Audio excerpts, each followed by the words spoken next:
Hello everyone, welcome to world watch. Operation Sindoor से पहले ये न्यूज़ आई थी कि इंडिया ने फ्रांस से राफेल के सोर्स कोड की डिमांड की है। एंड अब ये न्यूज़ आ रही है कि फ्रांस इंडिया को राफेल का सोर्स कोड नहीं देगा। वेल, डीआरडीओ ने राफेल डील के टाइम ही इसको लेके वार्निंग दी थी। एंड अब डीआरडीओ की बात सही साबित हो रही है। बट सवाल ये है कि ये सोर्स कोड होता क्या है एंड इंडिया को राफेल का सोर्स कोड चाहिए। जब भी किसी डिफेंस डील को साइन किया जाता है तो ना सिर्फ वेपन्स मिलते हैं बल्कि कुछ अमाउंट में ट्रांसफर ऑफ टेक्नोलॉजी भी की जाती है।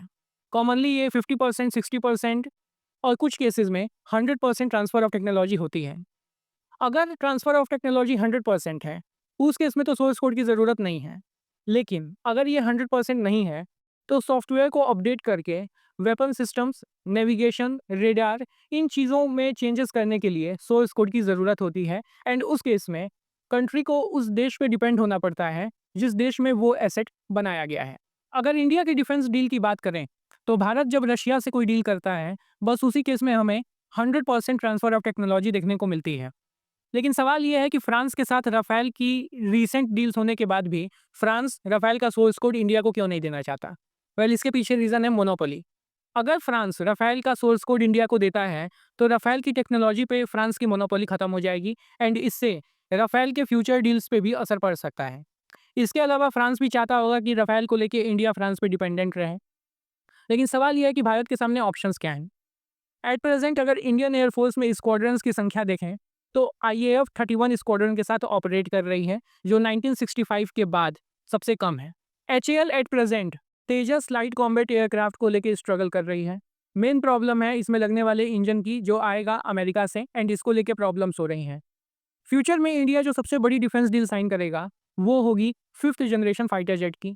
वेल, हमें ये डील साइन करनी पड़ेगी क्योंकि इंडिया का अपना 5th generation fighter jet AMCA program ये बन के तैयार होगा 2035 तक। एंड अपने नेबरहुड को देखते हुए हम उतना वेट नहीं कर सकते हैं।